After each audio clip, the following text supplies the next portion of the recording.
come like 1 o'clock after we've rung in the New Year's, where things are starting to calm down again, I notice they're missing again. Mm-hmm.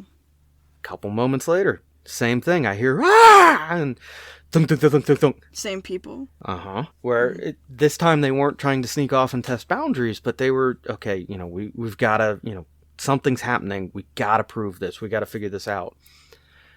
So it was at this point I was starting to get a movie playing so I could actually walk away from the whole of the group a bit and leave them. We weren't running a game or an event.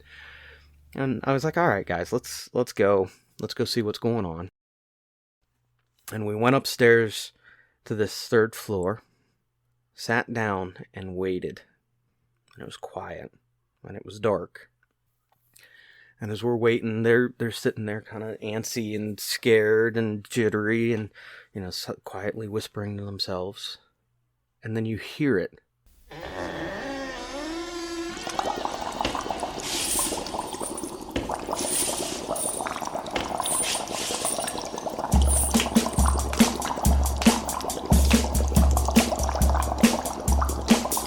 I was working in the lab late one night when my eyes beheld an eerie sight.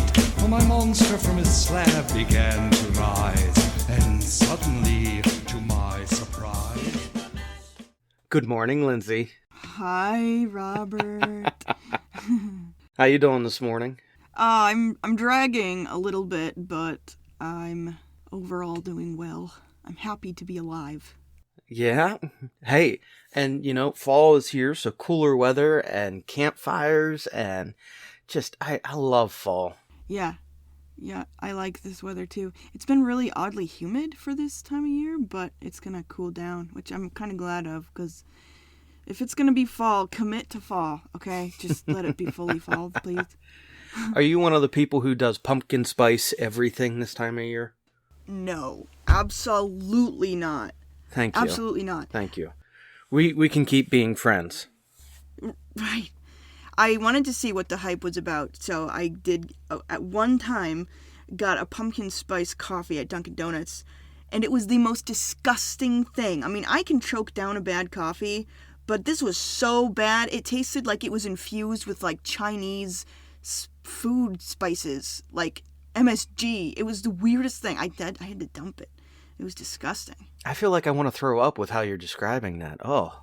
It was gross. I do like pumpkin beer.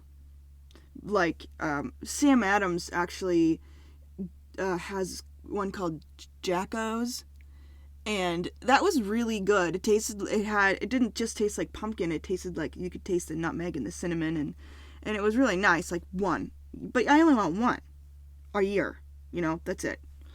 But other than that, no, I'm not a pumpkin person. I have not tried a pumpkin beer yet. Just rabbit trail, because you said this. Friend of mine and listener, Craig, he had me try, it was Trog, which is one of our local breweries, makes like a chocolate beer. It's really good. And he said, no, you got to try this. So he had me do, you know what a Boilermaker is? No. You put a shot of scotch or whiskey in a beer. Oh, okay. I think we call it a car bomb here. Okay. I call it a Boilermaker. So he was like, yeah, you got to try this. And he got Screwball peanut butter whiskey with this chocolate beer. Did a Boilermaker. Yeah. Oh my gosh, that was one of the best things I'd ever had. Yes. Oh, that was good. Screwball's yummy. See, I don't like straight Screwball though. It's too sweet. Yeah, it is really sweet. I don't like sweet scotch. Of the sweet scotches I've tried, it's not a scotch, whiskeys. Of the sweet whiskeys I've tried, okay, I can stomach that because it's got the peanut butter in it, but it's not something I would buy by itself. But with doing a Boilermaker with the Trog, I forget which beer it was, but their chocolate beer and a Screwball, oh my goodness, that was good. It was like a peanut butter cup. That sounds delicious. It was. That sounds good. I think there's a chocolate vodka up here. I don't know. There must be chocolate vodka everywhere, but that and Screwball is like, what? It's dangerous. It's just plain dangerous. Stay away, but it tastes good. See, I'll just buy plain vodka if I do. And the only reason I do that is because if Mel wants something that's harder than the wine she prefers, the only thing she'll drink are screwdrivers, orange juice, and vodka. Oh, that's cool. You know, cute little story behind that. We were on our honeymoon, and we went and did a cruise. And they have the captain's night, where, you know, it's the big party night on the ship. And for the one section of it, you can order free drinks. And I ordered 2 screwdrivers because they were I don't know, maybe I'm crazy, but I normally drink things straight or neat. So it was the least fruity ingredients in a drink I could find. So I got 2 screwdrivers, and Mel got like 2 sour apple martinis or something. Mm-hmm.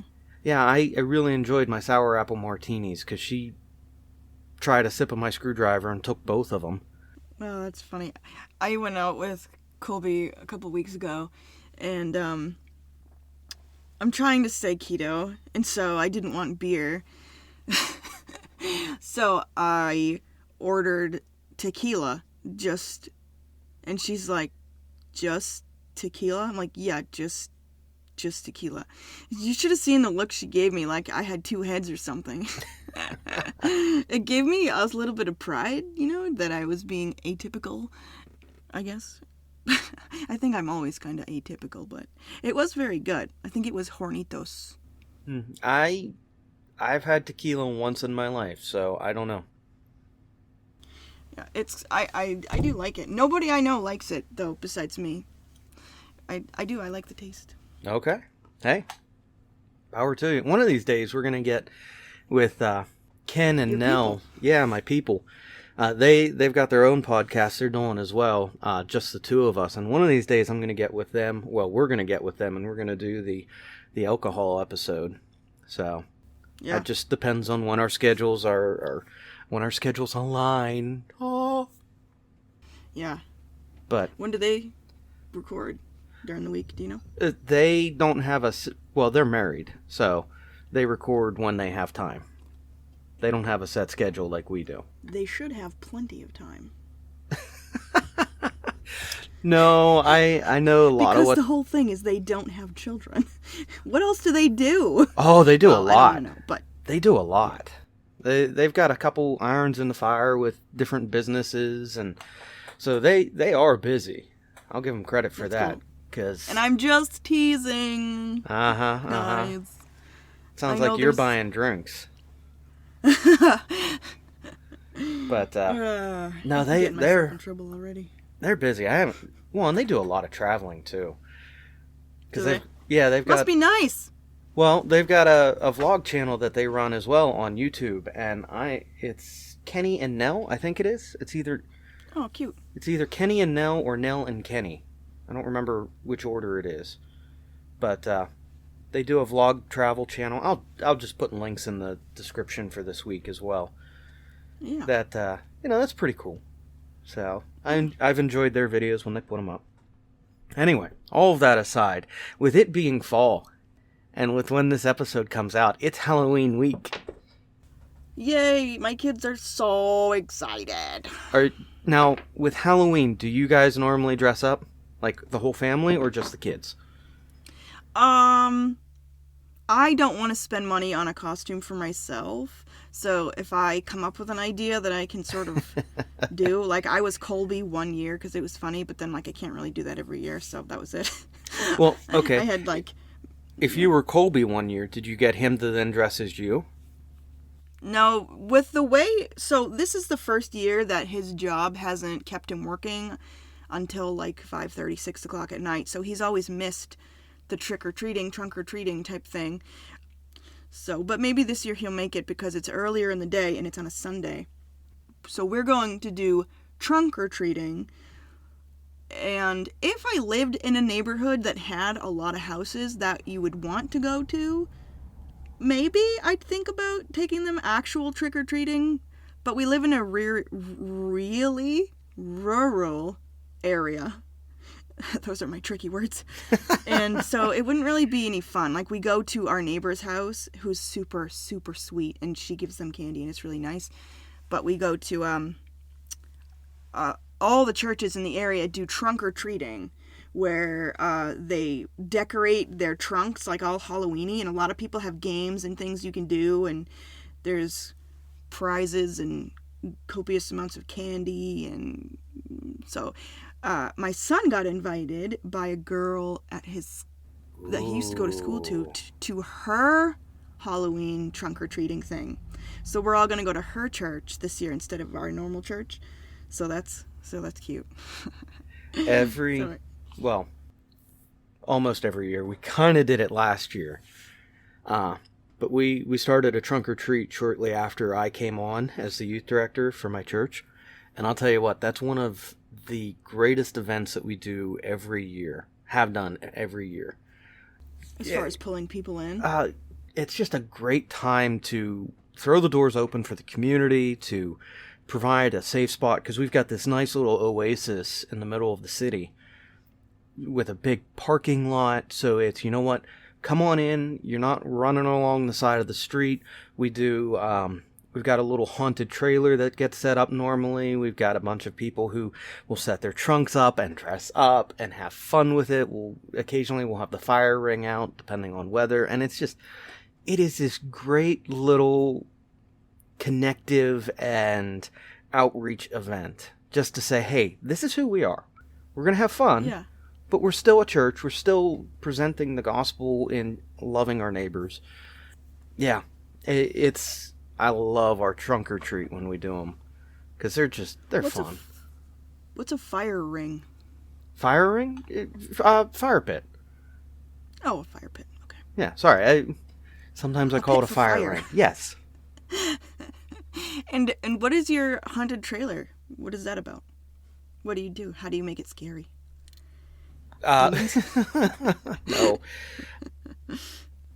There's again, well, yeah, Craig, who introduced me to the Screwball Trog chocolate beer. He sets up this trailer with all of these like haunted, or not haunted, but spooky yard decoration things, and makes this just a quick little walkthrough of a haunted trailer that's just goofy and lighthearted. Like an RV? No, like a tow behind trailer. Oh, okay, cool. And he just sets it up. Cool. It's just this quick little, woo, can you get through it real quick? And it's, it takes 45 seconds to walk through, but the kids still have fun with it, because what he'll do is he'll hide like that spider that automatically senses when someone walks by it and drops down. Well, he'll set it up in the middle of the path, so it's dropping down on your head, or little things like that, just to make it fun. Yeah, and add that little bit of spooky element. It can be a little bit fun to be scared, and there's we'll come back to that. I'll say that later. But I really have a story that I want to share with you about churches and spookiness, and it's great. I think you're going to enjoy this. Okay. So, when we were in that young adult ministry, so many years ago, okay, one of the things that we would do is we would travel around the churches, and occasionally a church would actually have us stay in their church overnight. You remember that? Yeah. Did you ever feel like weirded out in a church at night? Yeah. Well, it's weird being in a place that's always full and busy, and it not being full or busy and dark. Yeah, it is sort of an eerie feeling. It's even worse, especially if there's like the grand architecture of it and it has a high voltage ceiling. You ever notice that? Like when there's a high voltage ceiling that's dark, it almost always feels like there's something up in those rafters looking down at you. You ever feel that? Well, yeah, especially in a church where you kind of, even though you're not supposed to, you sort of feel like it's a holier place than normal, even though it's not, because we carry that in us, right? Technically. Mm-hmm. Oh yeah. But it still has that vague feeling of the holy / forbidden / vacancy. Something. Yeah, it's a spooky feeling. Okay, great. Sure. So you can empathize with that feeling. You know what I'm going to speak to in a minute then. So many years ago, at the first church I worked for as a youth director, It was a church built in, I want to say it was the 50s, off the top of my head. I think it was the 50s. And it had kind of a Gothic build to it. Not quite Gothic. It was a stone church. Whole thing was stone. And they actually built it as a replacement to the church before that burnt to the ground. So their reaction was to go very heavy on a lot of fireproofing things. And this is a brief aside, but like they did the walls with a metal mesh and like a thick plaster, fireproofing a plaster. So if you wanted to get Wi-Fi and you walked out of a room where you had Wi-Fi, you lost it immediately because it was like a giant Faraday cage, the whole building. Huh. But Cool. you know, so the walls are thick. There's a certain kind of, I don't want to say ancient, but like, you know, established feel to this whole building. It was a great building. It really was. It was a great church. That first year I was the youth director there, getting used to the building, getting used to the kids, the community. And things were going well, starting to figure things out. Decided to do an event that became an event we did every year. And we did a youth group lock-in on New Year's Eve. So that the kids could come, they could be in the church. We'd do an all-night thing for New Year's, and the families could have a all-night for themselves for New Year's. Great event, did it every year.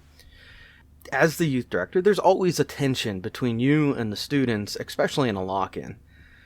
So that first year, with it being my first solo lock-in as full-time youth director, it wasn't just me, but it was me running the event. I knew that, you know what, especially because I'm the new youth director, this is the first year of a lock-in, they're going to push. They're going to try to find the boundaries of what they can get away with me. And there was this creepy upstairs third floor hallway that just had 2 old Sunday school rooms and just was never used for anything other than storage. Well, I kept chasing kids out, couples out of that space all night. Every, 15 to 30 minutes, I'd have to go up to the 3rd floor and chase the kids out. And then they started moving into the sanctuary, which we used for some of our games, but, you know, it was this high-vaulted ceiling, and it was beautiful. It had that air of creepiness, and the kids knew that, and that was kind of the, you know, oh, can you sit in the sanctuary for 5 minutes and not freak out? But by the end of the night, I was tired. I had gone up and down the steps 30 times, and just, no, I'm not dealing with that again. So I spent the year trying to figure out what I could do next year to be a little more passive in chasing kids out of the forbidden zones for the evening. I am not. What did you do? I am not above being evil. It's the best way to phrase that. I am not above being evil. So lock-in comes around next year, and I felt really good because I knew I was going to get couples and students turning themselves into me all night when they went into the forbidden zones. I knew it was going to happen, and I was so happy. So our night starts going on, and about 10, 11 o'clock, those few students who, you know, would test those boundaries started doing it again. I just kind of smiled to myself when I noticed they had disappeared from the group, looked at my watch, and waited. And 5-10 minutes later, I hear blood-curdling screams. And I hear thunk, thunk, thunk, thunk, thunk, thunk, thunk, thunk, thunk, coming down the steps. And I'm just smiling to myself because I got to get it out of my system before the students come charging in. And, you know, it's a couple of those, you know, I'm ultra tough guys and a few girls behind them charging in, screaming, "Where's Rob? Where's Rob? Where's Rob?"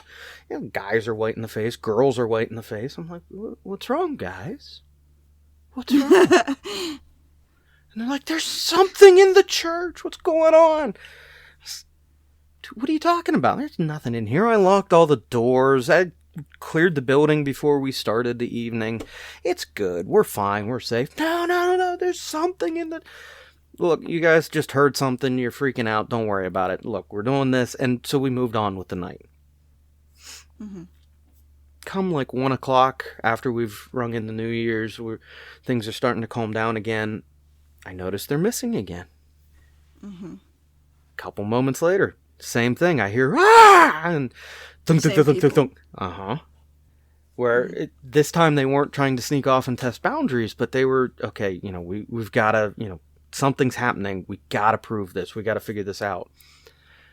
So it was at this point I was starting to get a movie playing, so I could actually walk away from the whole of the group a bit and leave them. We weren't running a game or an event, and I was like, "All right, guys, let's go. Let's go see what's going on." And we went upstairs to this 3rd floor, sat down, and waited. And it was quiet, and it was dark. And as we're waiting, they're sitting there kind of antsy and scared and jittery and, quietly whispering to themselves. And then you hear it. And all of the kids jump, and they're staring at me, white-faced, and I'm like, what's wrong? What's wrong, guys? It's like, you didn't hear that? Hear what? Oh, how did you even keep a straight face? I don't know, because Chew your tongue off? Oh my gosh, it was tough. But I set up that night 2, they're called Eviltrons. You can still find them on like Amazon. But they were just these little battery-powered circuit boards that had spooky sounds. I set one up in the sanctuary, and I set one up in this hallway. Just, knowing that as soon as those little sound makers went off, I had my passive security of chasing kids out. Yeah, it was on a random... Yeah, it went off every 5 to 10 or 15 minutes, so somewhere in that range, they would go off. And it worked perfectly that night because, I had kids out of those areas. And I played on what was the spookiness of that building, of that church with all of the lights off. Brilliant! I am. Now, I have shared that story with other peers and professionals who are very, oh, you can't do that in the church. That's not okay. Why would you bring fear into the church? And we'll come back to that comment in a moment, because I got to finish the bit of the story. Huh. So after that moment, I let that ride through the rest of the evening. I played dumb to it until morning. So I woke everybody up in the morning, okay, breakfast time, and took that group of students upstairs to the 3rd floor hallway in the light, went over and pulled out the little circuit board with the speaker, and I said, look, this is what it was. And I leveled with them. I said, I did this because I knew you guys were sneaking up here last year. I knew you were going to do it again. We're going to do the same event next year, but understand, I'm going to escalate the prank next year. So if you do this again, it's not going to be a little circuit board with a girl's laughter on it. It's going to be something worse. And I'll know. Yeah. I never had an issue. Challenge me. Right. I never had an issue again with that, because the kids got the idea that I wasn't playing around. Mm-mm. And I will That's awesome. prank them in a way where they will turn themselves in effectively. Because you won't be able to walk around being syruped and feathered kind of thing. Although I never did that. That sounds much nicer than tar and feathering. But... Well, yeah. But it set that limit and boundary of, okay, look, I love you guys. And you're not a pushover. You established who you were. And I established it in a way where it was firm, but it was in such a way that they could relate and go, oh, wow, he really got us. And they had fun with it in the future. So it became kind of a relational thing instead of a hard boundary. Giving them the sex lecture or something. Right. Because, they get that lecture that, oh, how dare you go upstairs and try and make out with your girlfriend. It became, no, we're going to set these boundaries, but you need to understand I'm going to be coming at you for the boundaries. So it was good. It built a relationship. It built a level of fun into the evening. That's cool. Kudos to you for doing any of that. Hey, I felt really proud of myself. Lock-ins and all that stuff. We did lock-ins in our secret ministry that we were part of, right? The clandestine organization. Oh my goodness. We never did a lock-in? We never did lock-ins? We never did a youth group lock-in that I remember. No, okay. Before that ministry, when I was associated with the youth ministry that was there, they did a lock-in with my alma mater now. They had a big youth program. Hey, all the churches in this area, we're going to do it's like a 500-person lock-in on their campus. And it was crazy. That's crazy. Well, no. What they did for that, so I went to Lancaster Bible College. What they did is they pulled all their youth min majors. So that was like 100 students. And they said, hey, we're going to do a lock-in so it counts towards your class credit and you get a grade on this. We're going to invite all these churches from this area. So you have the leaders from the churches in the area. You have the leaders who you're trying to raise up to be good youth ministers and youth pastors. And you have all of the students who are going to push boundaries but also want to have fun for the night. It was a great thing that they did. This was in 2005 that they were doing it. I don't know if they still do that for their youth min majors, but it was this. It allowed them to cut their teeth on a lock-in, what that feels like, what that looks like, and the real insanity of it in having tons of kids in a safe environment. Rather than, hey, being a first-year youth director and walking up and down those steps 30 times, chasing teenagers out of the creepy hallway. So that's cool. Yeah, it was a great idea. Did you celebrate, or I say celebrate, but did you do Halloween when you were a youngin'? Kind of. We did. We weren't allowed to dress up as anything creepy or scary or... And I grew up in Western Pennsylvania, which has a very conflicted history with Halloween. So, the church that Melinda and I first took our calling at, when we started there in 2008, that was the first year that they had Halloween in 16 years. Because there was, in 92, there was a young lady who was kidnapped and killed on Halloween night, and it was oh, wow. Yeah, it was a big thing. It made some national news. It put the relationship with Western Pennsylvania and Halloween on a weird footing. Pennsylvania itself and Halloween. Because when's trick-or-treat night for you guys? Is it Halloween night? I think this year it will be, yeah. Because it's on a Sunday. See, for us, they're doing it on a Thursday. Why? They just don't like doing trick-or-treat night in Pennsylvania on Halloween night. Because that's when people plan things, and if you do it not on a day that's not Halloween, it's harder to figure when the children will be around. That's my assumption, but, it's always been weird, where, I go to schedule our trunk-or-treat in August, and I have to wait. I have to wait until I find out what the police chiefs in the county have decided of when trick-or-treat night will be. Because I want to do our trunk-or-treat on trick-or-treat night. And it's a pain. It really is. So we did Halloween. My mother was always cautious about it. And we normally did things as a family, even when I was in older, a teenager. But that was also the point where it was like, no, that's for little kids. Now, saying that, we're dressing up as a family this year. Oh, what are you doing? We're doing Star Wars. Nice. Yeah, we're doing... So, Ray is dressing up as Mando. I can never pronounce his name. Jing? Whatever. Mando from The Mandalorian. Adeline is dressing up as Sabine Wren from Rebels. Cool. Melinda is dressing up as Rey Skywalker, and I'm dressing up as old Luke Skywalker. Fitting. Really? You got the beard. Well, you've got the beard. I wanted to do Obi-Wan. She kept telling me I needed to do Luke, old Luke. You could have done Obi-Wan too, but... So my son's name is Toby, and I have been wanting him to be Toby-Wan Kenobi, but he won't. He won't be Toby-Wan Kenobi. Toby's gonna be a Grim Reaper type thing with there's like a cloth over his face. Mm-hmm. But the girl who invited him is going to be disappointed that she can't see his face. I didn't tell him that. That's okay.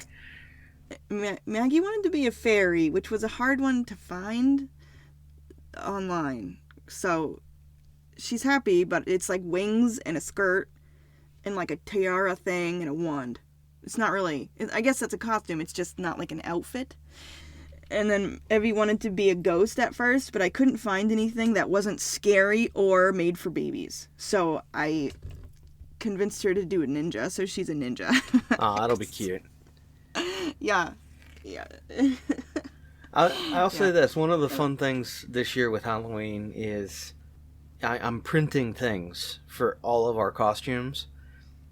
Cool. I printed things for, like, each of my siblings or parents. I've wound up printing things for their costumes.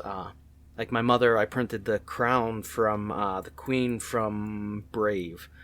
My father, I printed the helmet from the King from Brave, because they're going as the King and Queen from Brave. My sister, I did a Princess Peach crown for her costume. Cool. My other sister, I did the Mary Poppins umbrella parrot head. Cool. So she's getting that. I have to mail that to her. My brother, because we're celebrating his and his wife's marriage, they eloped last year. And finally, with things being kind of a little more stable, we're getting the whole family together and we're celebrating their marriage, because they got married on October 31st. Nice. I'm doing a cake topper for them that's like, it's the classic Disney Haunted Mansion tombstone, but it's got their names and it's got, Together Forever, and it'll be cute. Cool. It'll be fun. That's cool. But that's been one of the coolest things. Oh yeah, for my wife, I printed Ray's lightsaber. For my son, I'm doing a Beskar spear. For Addie, I did. You're doing a spear? I am. Wow, that's intense. Yes, I've already broken it 3 times. Must be like a lot of parts, because... Yeah, there's some problem solving on building it that I've been doing, and I finally have a solution that will not break. I just need the print time to do it, but that's going to be really cool.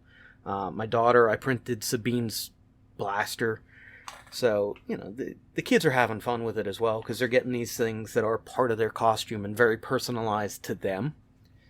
Yeah, that's really neat. Instead of, just the generic, oh, here's your costume, which, we got the here's your costume, but now we're adding to it. We're making it better. That's cool. Or making it a little more personal to them. Which has been fun. Yeah. This is always a question that I don't think we ask enough. Culturally, why do we have these days, like Halloween? Where do they come from originally, meaning? Like, why did they start? Well, when you think about it... Or why do we still do them? All of it. Not just why did they start, but, why do we... Halloween is the 31st, which is a Sunday, and in our church, in our congregation, the week after Halloween, we celebrate All Saints. Which is when we'll put it's not a display, but we'll put an item in the sanctuary in front of the communion table, and we light candles for each of the members that we've lost that year. We invite the congregation forward to light a candle for those that they've lost, current and in the past, as a remembrance. You've got... the Day of the Dead in Mexican culture. You've got other... Go ahead. Well, let's take it way back to, Old Testament. What was the point of the festivals? God had set up 7 festivals throughout the year. Why? That's what I'm asking. Why do we have this? Why do we have these days? And specifically, I'm just looking at the Halloween one. Well, the spooks and the ghosts and the ghouls, the creepiness of Halloween. Yeah. Well, I think it's Go ahead.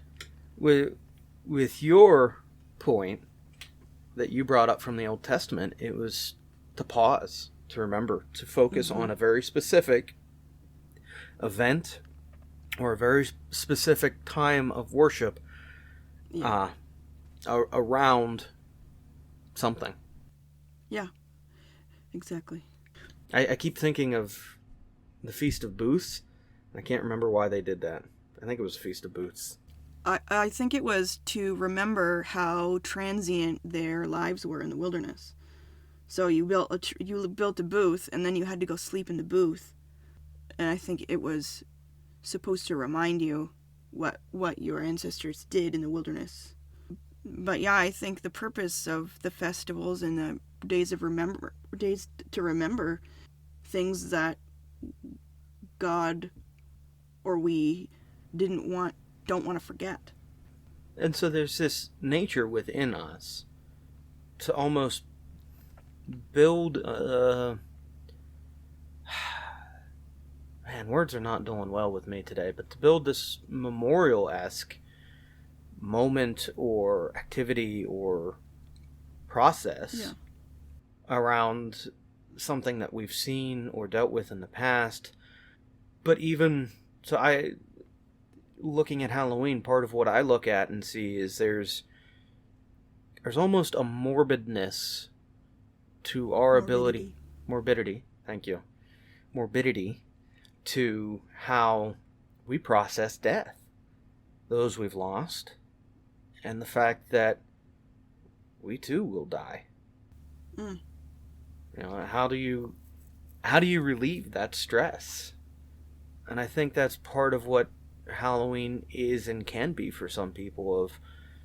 That's got to be an outlet. They got to let a little bit of that morbid creepiness almost process. By making a mockery of it a little.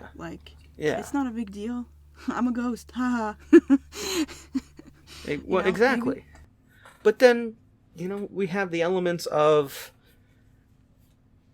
coming at it from a very Christian perspective. I hold death is not natural.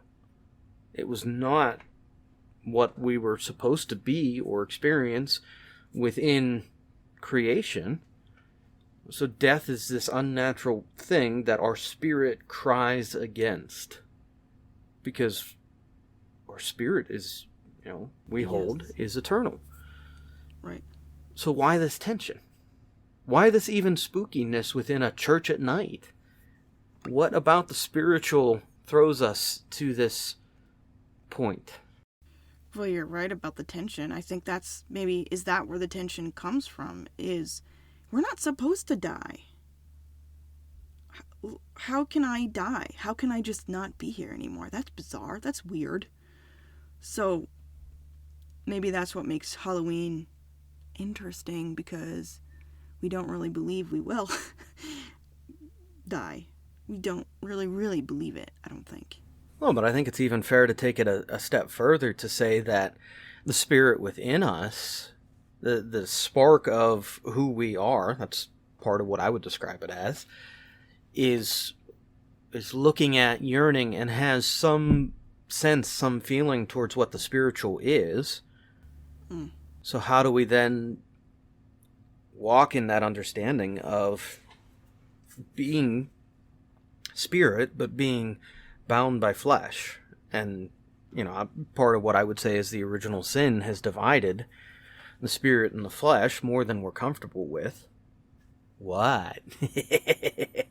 Well, this is leading me to an interesting line of questioning that's really confusing for me. Really? I did not know this. Ha, ha, ha, ha, ha. Yes. So, darn. Okay. Sorry. So I'm going to derail things here. I have questions about the difference between the spirit with a lowercase s. So, do I have a spirit? What's the difference between my spirit, if I have a spirit, and my soul? And if I'm baptized in the Holy Spirit, or I have the Holy Spirit because Jesus is with the Father, now I have the Spirit because that's another question. when you become a when you become a Christian, do you automatically have the Holy Spirit? And what's the difference between just being born again and having the Spirit of God and being, and like, quote, receiving the Holy Spirit? And then how does that differentiate between my spirit? What's the difference between my spirit and the Holy Spirit? Pick any one of those. Pick any one of those. Each one of those is worthy of its own, hour or more podcast. I did look up. I looked up spirit and I looked up soul, and I looked them up in Hebrew and in Greek. But the definitions of spirit and soul in the Greek had a lot of overlap. And sometimes the way they define spirit is, there's some of the same wording the way they define soul. So it's not super clear to me, except for spirit is like, is that the pneuma one? Pneuma? Like breath? Is that the breath of God? Well, that is coming out of, that's out of Genesis, if I'm remembering it correctly. That's an origin. Yeah, exactly. And how we see it used first is that breath of God. In the creation narrative, you have, in the beginning, God created the heavens and the earth. And then Genesis was hovering over the waters. And Genesis 1:2 all of a sudden hits this weird pause button and goes, and the Spirit of the Lord. So there's a delineation between the two. There's the Lord, and then there's the Spirit. The Spirit of the Lord. That's weird. It is weird. So his breath is different than his person, just like my breath is different than my person. My breath isn't the same as me. Thank God, because But there's an implication in all of that. So I was not ready for the Greek and the Hebrew questions. So you're going to have to give me a moment on that one. So I have this great resource, and if you're in ministry, I highly recommend this. I love this. Sorry, I'm taking a brief aside, I guess, to put a pitch in and commercial. This is my Net Bible. I don't remember what I think it's New English Translation. Oh. I think. What makes it special? Well, so it's a neat translation I've been reading and kind of engaging with a little bit. But this one is really cool because it's the full translation notes version. If you can see that page. Wow. Okay, there's your scriptures, 1 and 2 of Genesis. And then all 3 of those columns in wee little tiny print are all of the translation notes behind why they translated each of those words the way that they did. And the arguments for and against, and, That's pretty handy. Oh my goodness, I am loving this thing. So, Net Bible, full translation notes. My family, Melinda and the kids got this for me for Christmas last year. And this has been, I love it. I love this thing. So, Genesis 1:2, the Spirit of the Lord, the original Hebrew word implies, this is the breath of God. But it's more than the breath of God. It's like the very essence of life. Now, a bit of what you were wrestling with and asking about, I think, and this is kind of... Alright, let me rewind things a lot. Before we start going into the whole depth of some of these conversations and questions, this is an area where I can only quote what is probably the best way to understand and walk into these questions. Pastor I work for, amazing pastor, put it best that when you speak about question and try and understand what the Spirit is, because of all of the questions, because of all of the unknowns, it's easy to stumble into areas of heresy. Not intentionally, not trying to create heresy, but, this denomination will say it has to be this way, this denomination will say it has to be this way. The reality of these conversations and of understanding the Spirit is also very personal. We have some guidelines, we have some rules and boundaries that we know from Scripture. But it's one of those things that is just, it's a part of the great mystery of faith. So, as I'm talking through this, I may stumble, and I may stumble into some of those heresies. Not intentionally. It's one of those areas that I'm still studying, that I'm still trying to understand, because there's a great mystery to it. I have what is my best understanding, but my best understanding has changed in 10 years. Not in negative ways, but in, the deeper I walk in faith, there's a refinement that happens with my understanding of how the Spirit happens. And there's an understanding that in 10 years, that refinement will continue to happen. And so I'll look back at what I'm saying now and go, ooh, I got those wrong, kind of thing. Does that make sense? Yes. Okay.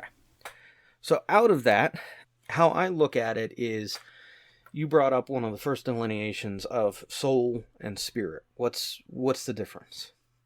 And I think the difference is best defined as this. Our soul is that immortal peace, locked away somewhere within who we are, within our mind and our heart. It's there because it is that spark of life in us.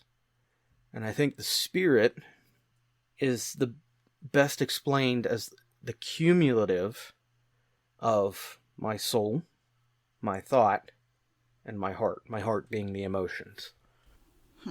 Because I don't think it will just be, if I hold that the soul is the immortal part of who I am, I don't think this drab existence of who I am that I can't fully understand will continue to exist.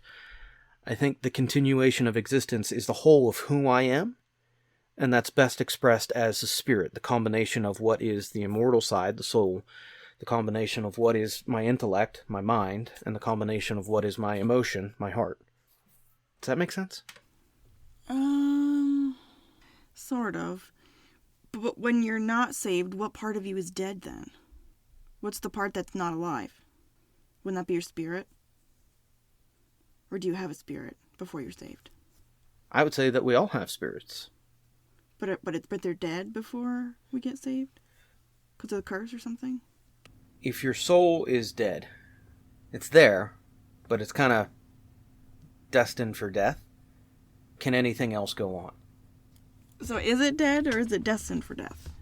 I would say it's destined for death unless that course change comes in. But not dead. Right. And that's your spirit or your soul? I'm saying soul. So part of how I think of who we are as an existence is a triune in nature, right? In Genesis 1 and Genesis 2, God says that he made man, let us make man or humankind in our image. Okay? He uses a plural there, in our image. This is the second implication that God is more than a singular, all right? Trinity is never spelled out in Scripture, but Trinity is always hinted at, that there's more going on with God than just a singular.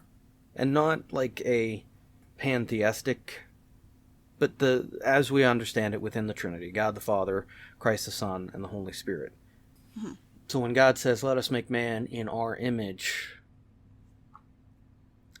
it's kind of how I've come to look at and understand the Trinity, where you are, as an individual, you are your mind, your heart, and your spirit. You have your mind that is subject to your thoughts, subject to the needs of the body. You have your heart, which is the emotions, and you have the spirit, which is that spark of uniqueness that is you. Soul. I keep putting spirit in there, but soul. And the three together are what I would express as your spirit, who you are. Mm-hmm. Does that make sense? Yes. Pretty much. So, but what about where in Corinthians Paul tells people to pray in tongues? Because that's, is that in the Bible or is that something I read somewhere else? Where if you speak in tongues, your spirit can commune directly with God or something? Because your human mind Oh, because your mind, you're not praying with your mind, you're praying with your spirit when you pray in tongues, right? So how does that go in? So this is where it gets a little bit on the, I'll say, kind of weird side and mistranslated. Okay. Romans 8:26-27. Likewise, the Spirit helps us in our weakness, for we do not know what to pray for as we ought. But the Spirit himself intercedes for us, and that's capital S Spirit, with groanings too deep for words. And he who searches hearts knows what is the mind of the Spirit, because the Spirit intercedes for the saints according to the will of God.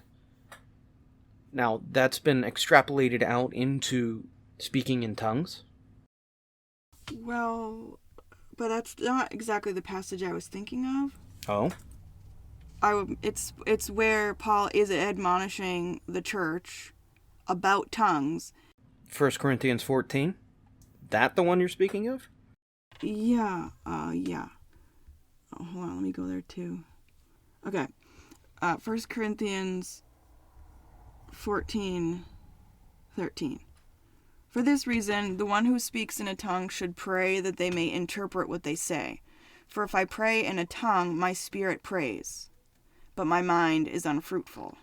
So what shall I do? I will pray with my spirit, but I will also pray with my understanding. I will sing with my spirit, but I will also sing with my understanding.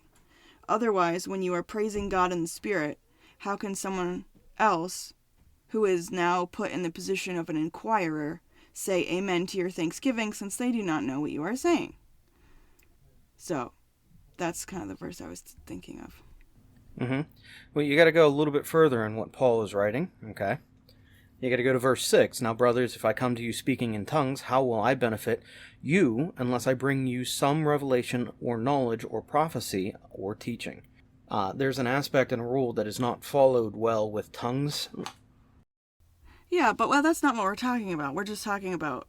Yeah, you're right, there is. But that's not the point. The point is, when you pray in tongues, you're praying with your spirit to God's spirit. That's the question.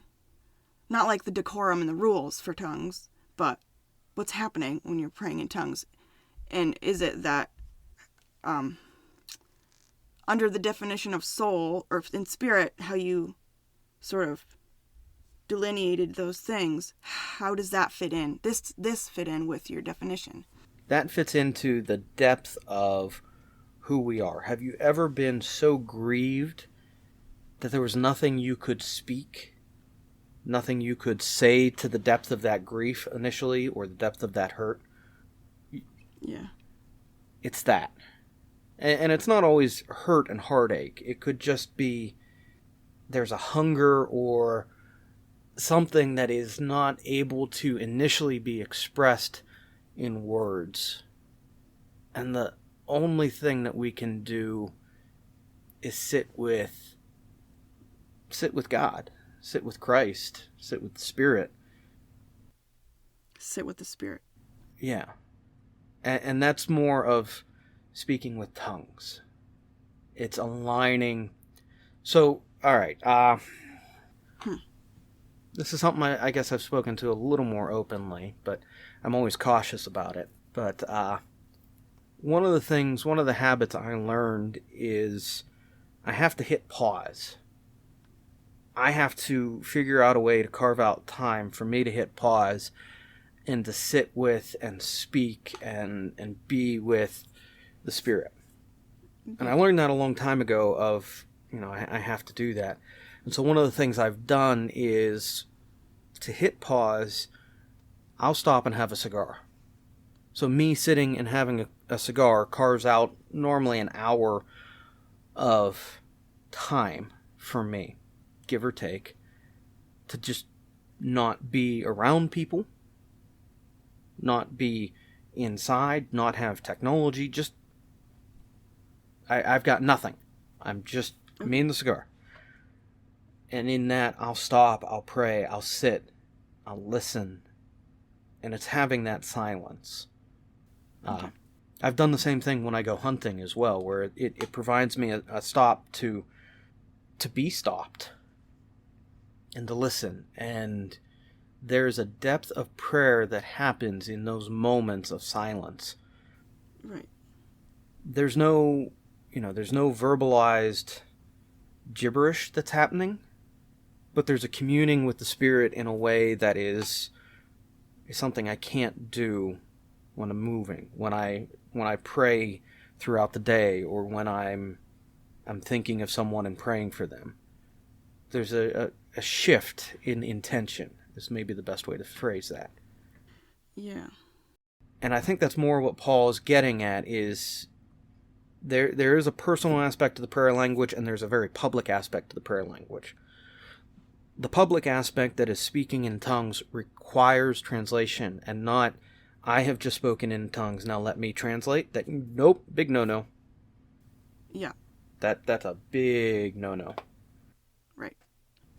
Now, prophecy has that aspect of, okay, I think God has given me a word, but prophecy also requires its own sets of checks and balances. Yes. Okay, so again, we're talking spiritual, which always has these kind of rules that we do and don't follow, and it gets complicated because every denomination has a different way of walking into it. So, when I try to talk to God, sometimes I feel feelings, or I have a desire, or I want to connect to God, but I really don't know what to say. I feel like everything I say is stupid. And I wish I could, like, be unlocked, or why I just feel stuck in my communication. And it would be handy to have a way to pray that sort of was less hindered by my own insecurities and baggage and second guessing myself constantly. But it's weird because when you look, I'm still not really comfortable with tongues for myself, because I don't get how it developed from in Acts. It was like the audience heard a specific language that they knew. Like, so the 12 disciples were speaking a specific language. They just didn't know that language. And that's what tongues was. But I don't get how that evolved from that to, like, I'm speaking something and I don't know if it's a language or not. I don't get how it evolved to that. Oh my goodness. I can't remember the revival. There was a revival in the 1900s, somewhere in the South. And part of the outpouring of that revival is there was an element of it where people started speaking in tongues. And someone in that revival said, "Oh, that sounds like Chinese. I think God's calling you to be a missionary in China." And so this person then took that calling, moved to China, and realized that it was not Chinese they were speaking, that it was gibberish. So that very specific reference that you made happened to the disciples right at the beginning of Acts, when the Spirit of the Lord descended. It was, 72 days after? How many days after was that? It was, whatever, it was somewhere around 70 days. And out of that, they spoke in different tongues and languages of the crowd around them. And each person heard them. Yeah, in their own language. And I think that one is more of the Spirit translating that moment to each heart that was there from the voices that spoke. I wouldn't say that was a very specific, okay, Peter speaking in Greek and Luke, or not Luke. Luke wasn't one of them. Andrew. Thank you, Andrew. Andrew. I love how I blanked out on all of the other disciples. Right when I need it, right out of the head. All right, anyway. But, Peter was speaking in Greek and Andrew was speaking in Syrian. I think it was more along the lines of this phenomenal, weird moment happens. People are there to witness it, and the Spirit is translating what those men who are experiencing the Spirit for the first time are saying. Right. Yeah. Because it says they were hearing them in their own language. It may very well have been all... I don't think they had voted in the 12th one back to replace Judas at this point. But, from that, I don't think... No, they did.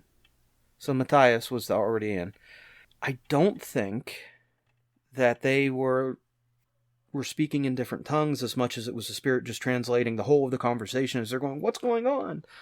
And then they start speaking towards what Christ had promised, what this new chapter was for believers. So, Pentecost, 50. It was 50 days. Wow. Pinty. 50. Because later it does say, and then they spoke in tongues. Later in the Bible it says, and they spoke in tongues, or it says tongues, and it does not refer to a specific language. It doesn't say there was... I just think it's interesting. I think tongues is maybe best described as a combination of what is our spirit and the Holy Spirit. And it's a very personal prayer language, and if it's used in public, it requires translation. If it's used in private, it's you having the time to sit there and just be with God. It does not have to be a verbal language as much as it's just allowing the depths of yearning or brokenness or desire or to be free with God. Because, and this is how I look at it, where it's tongues and that prayer language is very personal. Which is part of the reason why it's a heck of a time to translate all of this and understand all of this, because there are these aspects of what the Spirit is doing that is very personal. And sometimes we fall short on describing that, and when we do, we systemize something that doesn't work for everyone. Yeah. And I think it's sketchy maybe to try to systemize something that's so bigger than us. Maybe. Right. And I think that's part of what we have to understand as a church, broadly speaking, is that sometimes we're going to be tempted to systemize things that have no desire to be systemized or have no means to systemize. And maybe what we need to do best is going all the way back is understand that there is a very deep ingrained spiritual truth that starts with we are not supposed to die. Our soul knows this.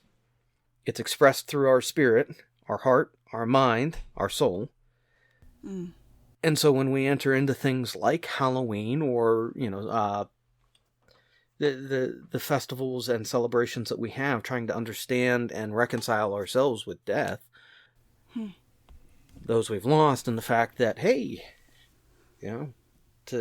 we're all skeletons on the inside. Yeah.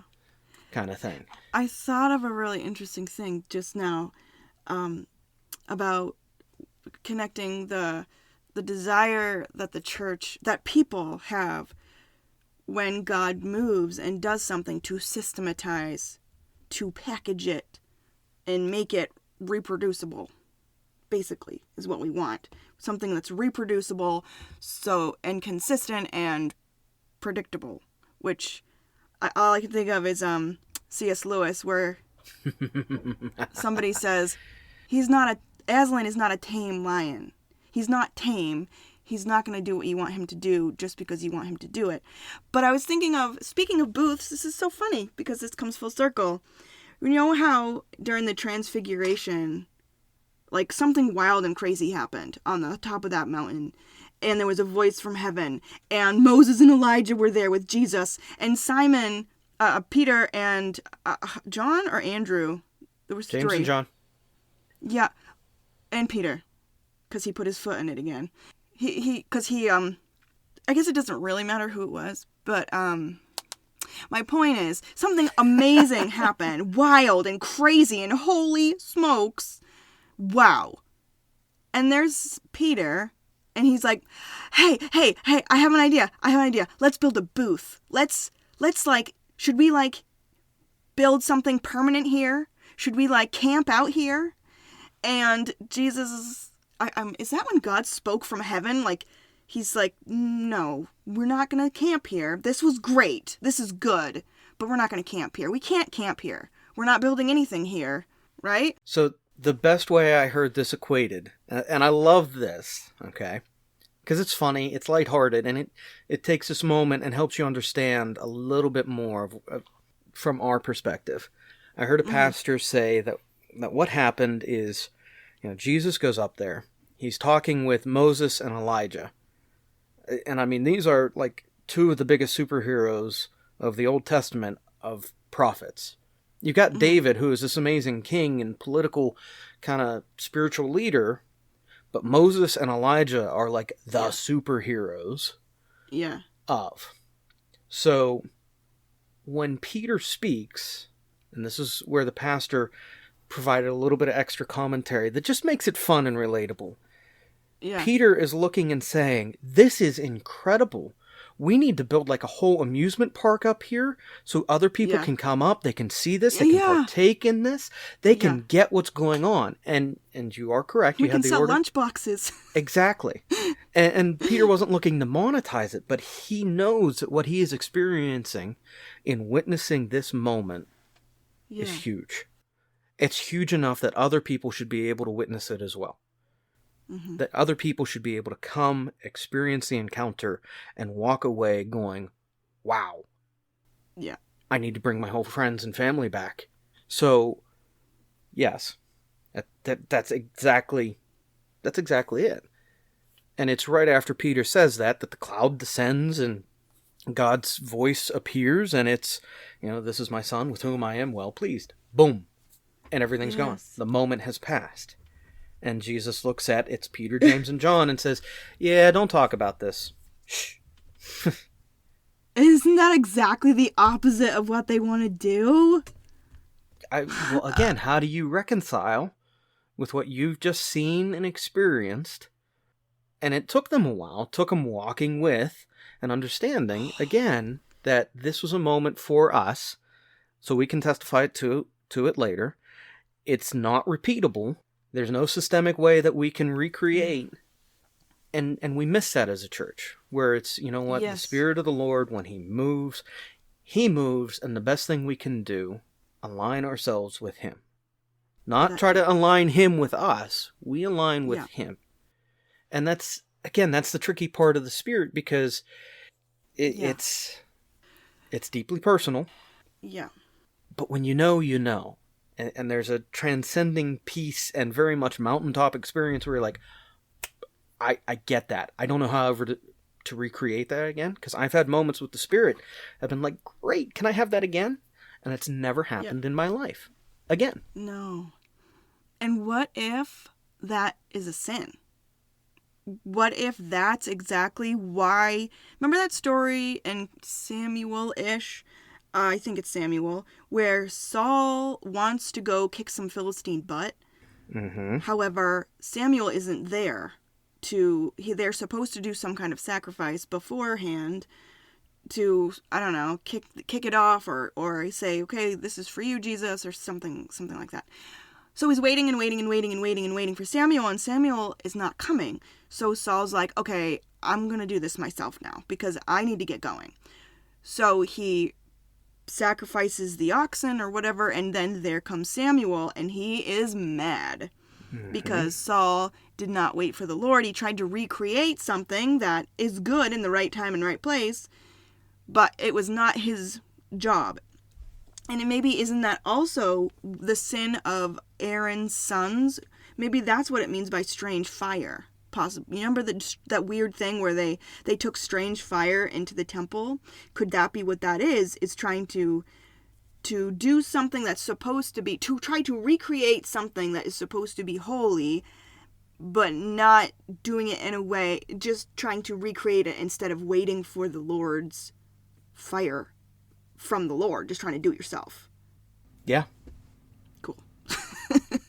And that's part of what's tough, and that's part of where those boundaries of, whoops, I've stumbled into heresy, because it's the Spirit is this very living, very active, very moving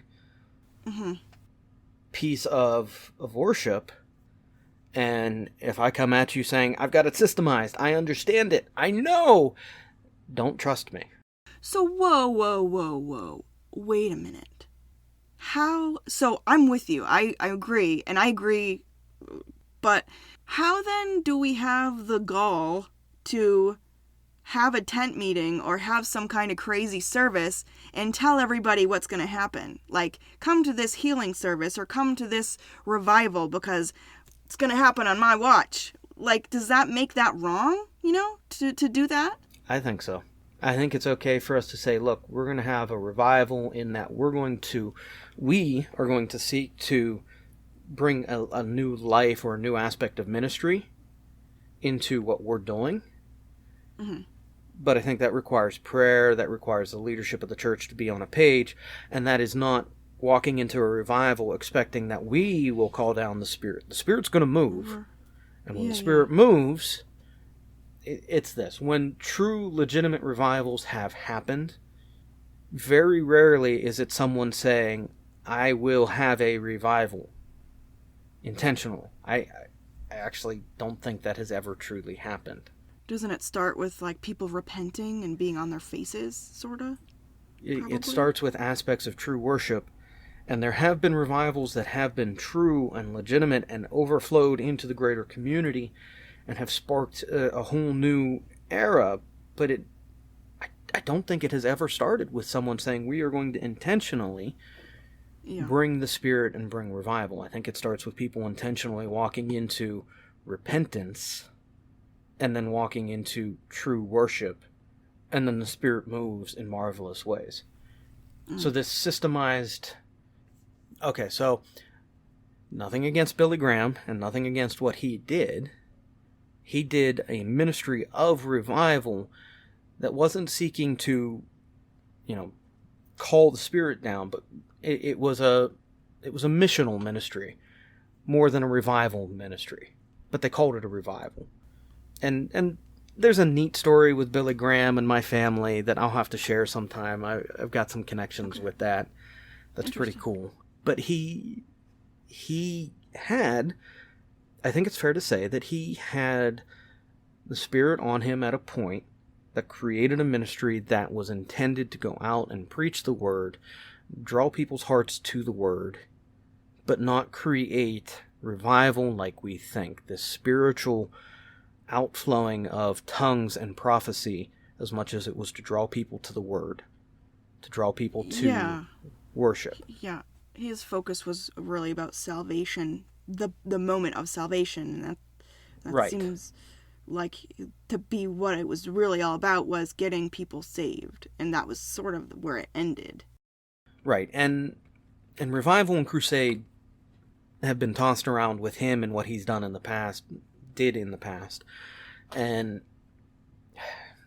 I think there's a mixing up of ministry, of revival, of what the Spirit does, how the Spirit moves, but in the end, I think it's just we have to understand that there's a part of us that is immortal and a part of us that is mortal, and the tension between the two draws us to the Spirit, draws us to the spiritual realm, and that it is the Spirit of God that we engage with and interact with there. Mm-hmm.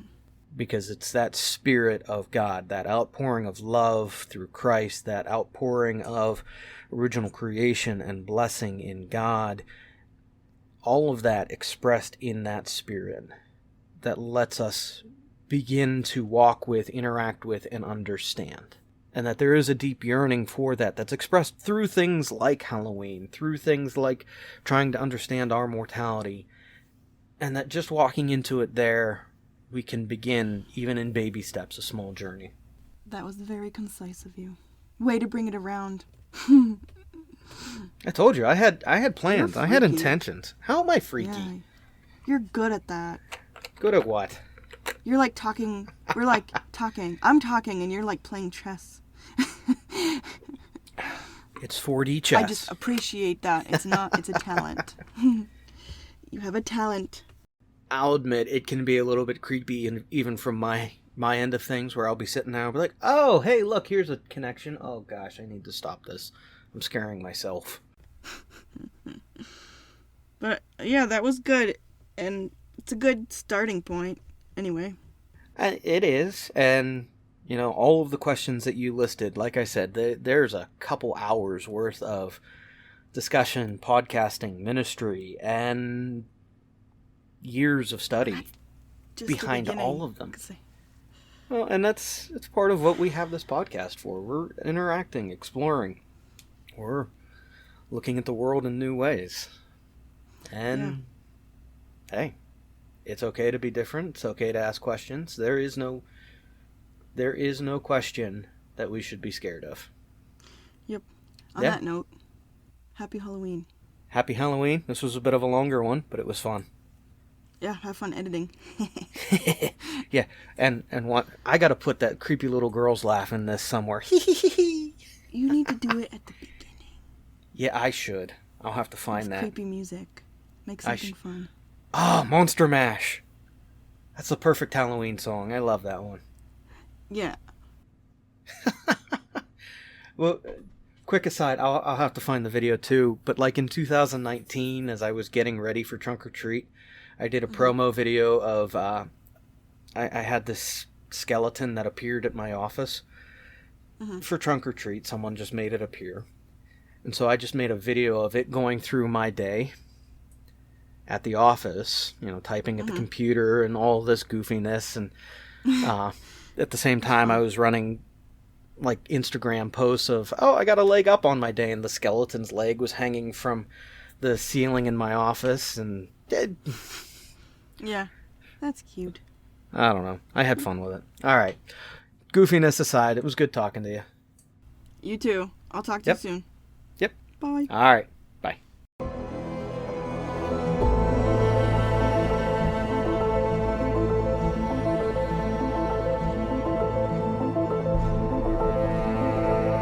Thank you for listening to the 42 podcast. Please take a moment to like and subscribe, and if you want to join in on the conversation, you can find us on Facebook and Twitter to add your voice to the conversation. Thank you.